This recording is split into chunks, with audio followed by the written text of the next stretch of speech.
इंशाअल्लाह दहशतगर्दी और इंतहा पसंदी को खत्म किया जाएगा। कौम को दहशतगर्दी से निबर्द आजमा जवानों पर फख्र है। शोहदा की कुर्बानियों को कभी फरामोश नहीं किया जाएगा। Army chief general Syed Asim Munir का जुनूबी वज़ीरिस्तान का दौरा। वाना में अफसरान और जवानों से बातचीत की गई। जवानों को कौम का हकीकी हीरो करार दिया। ISPR के मुताबिक आर्मी चीफ को सिक्योरिटी सूरत हाल और कार्रवाइयों पर जामी ब्रीफिंग दी गई।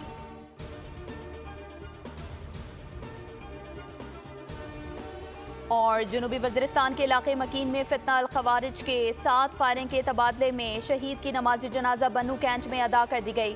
नमाज जनाजा में कोर कमांडर पेशावर, पाक फौज के सीनियर अफसरान, जवानों और अमायदीन इलाका ने बड़ी तादाद में शिरकत की। ISPR के मुताबिक चेक पोस्ट पर हमला करने वाले 8 खारजी दहशतगर्दों को जवाबी कार्रवाई में ठिकाने लगा दिया गया। फायरिंग के तबादले में 16 फौजी जवान बहादुरी से लड़ते हुए शहीद हुए। सदर और वज़ीर आज़म समेत अहम शख्सियात की जानिब से शहीदों के दर्जात की बुलंदी के लिए दुआ की गई।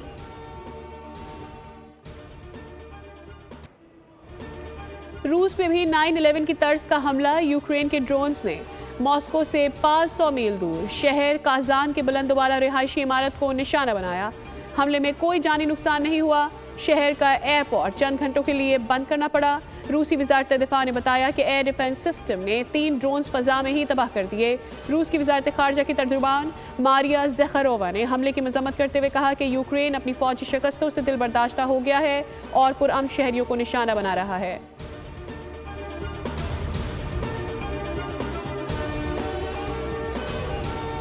तुर्की में एम्बुलेंस हेलीकॉप्टर अस्पताल की इमारत से टकराने से 4 अफराद हलाक। हेलीकॉप्टर में 2 पायलट, डॉक्टर और 1 तिब्बी कारकुन सवार थे। वाक़या धुंध के बाइस पेश आया। हेलीकॉप्टर हादसे की तहकीकात शुरू हो गई।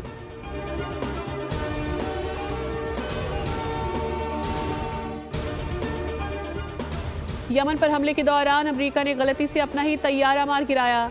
अमेरिकी सेंट्रल कमांड का कहना है गलती से मार गिराए जाने वाले FA-18 हॉर्नेट के दोनों पायलट महफूज रहे।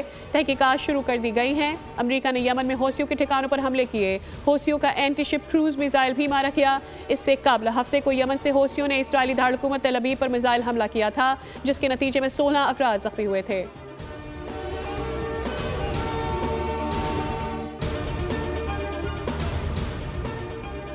ब्राज़ील में मुसाफिर बस को खौफनाक हादसे में हलाकतों की तादाद 38 हो गई। दर्जनों जख्मी हुए हैं।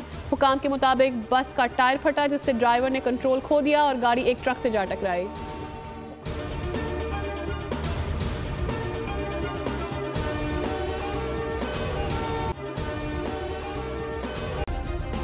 सब्सक्राइब करें और बेल दबाएं ताकि कोई खबर रह न जाए।